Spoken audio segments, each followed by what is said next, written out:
నమస్తే. Mood of ఆంధ్రాకు స్వాగతం. సుప్రీంకోర్టు నుంచి ఒక పెద్ద అప్డేట్ వచ్చింది. Big breaking news. ఇంతకాలము కోట్లాది మంది ప్రజల మనోభావాలతో ఆడుకున్న రాజకీయ నాయకులకు సంబంధించి ఒక చెంప చెల్లు మనిపించేలా సుప్రీంకోర్టు కామెంట్ చేసింది. తిరుమల లడ్డు ప్రసాదంలో కల్తీ జరిగిందని, అది కూడా పంది కొవ్వు, జంతువుల నూనె, చేప నూనె కలిపి ప్రసాదాలు తయారు చేసినారని సాక్షాత్తు ఆంధ్రప్రదేశ్ ముఖ్యమంత్రి సంచలన ఆరోపణ చేసిన సంగతి తెలిసిందే. క్రిస్టియన్ అయిన జగన్మోహన్ రెడ్డి హయాంలో ఇదంతా జరిగిందని ఆయన తీవ్ర ఆరోపణలు చేసినారు. ఒక ముఖ్యమంత్రి ఇలాంటి ఆరోపణలు చేయడంతో ప్రపంచవ్యాప్తంగా హిందువుల మనోభావాలు తీవ్రంగా గాయపడినాయి. అదే విషయాన్ని ఇవాళ సుప్రీంకోర్టు కామెంట్ చేసింది. సుప్రీంకోర్టులో చంద్రబాబు నాయుడు ఆరోపణలకు సంబంధించి టీటీడీ మాజీ చైర్మన్ వైవి సుబ్బారెడ్డి గారు, బీజేపీ నాయకుడు సుబ్రహ్మణ్య స్వామి సవాల్ చేశారు. ఇవాళ కీలక విచారణ జరిగింది. యావత్ ప్రపంచమంతా సుప్రీంకోర్టు ఎలాంటి కామెంట్ చేస్తుంది, ఏమంటుంది, స్పందన కోసం ఎదురు చూసినారు. ఆ స్పందన రానే వచ్చింది. ఈ రోజు సుప్రీంకోర్టు ఈ తిరుమల లడ్డు ప్రసాదంలో అసలు కల్తీ జరగలేదని తేల్చి చెప్పింది. ఇంకా విచారణ జరుగుతుంది. అయితే ప్రాథమికంగా సుప్రీంకోర్టు కామెంట్స్ హిందువుల మనోభావాలను కాపాడిందని చెప్పాలి. సుప్రీంకోర్టు ఒకటే ప్రశ్న వేసింది, మీరు లడ్డు ప్రసాదంలో కల్తీ జరిగిందని ఏ ఆధారాలతో చెప్పారని ప్రశ్నించింది. ప్రభుత్వ తరపు న్యాయవాదిని ఏపీ ప్రభుత్వం తరఫున సిద్ధార్థ లూత్రా వాదనలు చేశారు. ఏమి ఆధారాలు ఉన్నాయి మీ దగ్గర అని ప్రశ్నిస్తే అప్పుడు ఆయన అన్నాడు, మాకు భక్తులు ఫిర్యాదు చేసినారని చెప్పినారు. భక్తులు ఫిర్యాదా, అదేంటి అని ప్రశ్నించింది. ఈ ఆధారాలకు సంబంధించి టిటిడి ఈవో ఏమో అసలు ఈ కల్తీ అయిందన్న ఆ నెయ్యిని వాడనే లేదని చెప్పింది కదా, అది పబ్లిక్ డొమైన్ లో ఉంది కదా అని ప్రశ్నించినప్పుడు సిద్ధార్థ లూత్రా దగ్గర సమాధానం లేదు. టీటీడీ తరపు న్యాయవాదులు కూడా ఏదైతే కల్తీ జరిగిందని ల్యాబ్ రిపోర్ట్లు ఉన్నాయని సాక్షాత్తు ముఖ్యమంత్రి చెప్తున్నాడో అది తిరుమల లడ్డు ప్రసాదంలో వినియోగించలేదని చెప్పడం విశేషం. ఇక్కడ ఇంకా సుప్రీంకోర్టు ఏమని కామెంట్ చేసిందో మనం ఒకసారి తెలుసుకుందాం. మీ వద్ద ఆధారాలు ఉన్నాయా?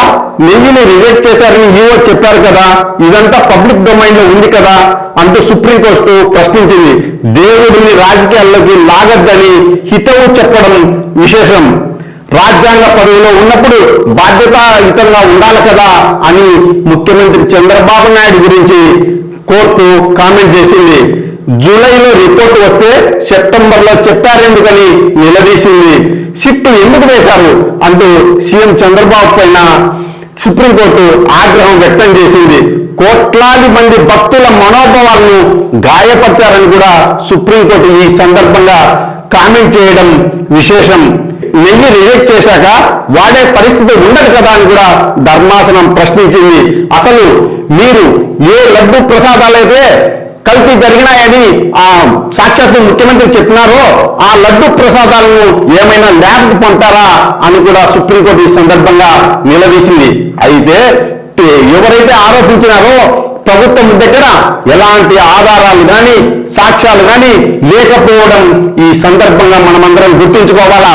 ఒక్క మాటలో చెప్పాలంటే ఈ వేళ సుప్రీంకోర్టు కామెంట్స్ తో ప్రపంచవ్యాప్తంగా హిందువుల మనోభావాలు శాంతించాయి. గత 10 రోజులుగా తిరుమల లడ్డు ప్రసాదం చుట్టూ ఆంధ్రప్రదేశ్ రాజకీయాలే కాదు యావత్ దేశమంతా కూడా ఎలా పరిపాలించిందో మీరు ఈ సందర్భంగా గుర్తించుకోవాలా.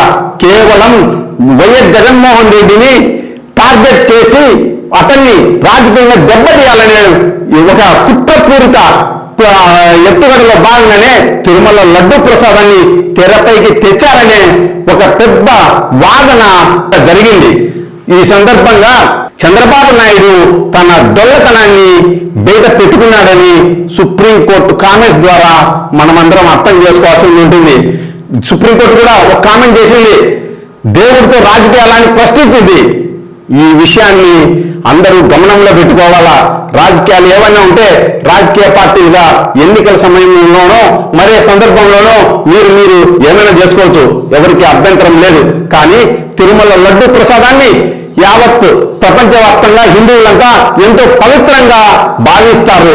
ఆ ప్రసాదాన్ని మహాభాగ్యంగా భావించి ఆస్వాదిస్తారు.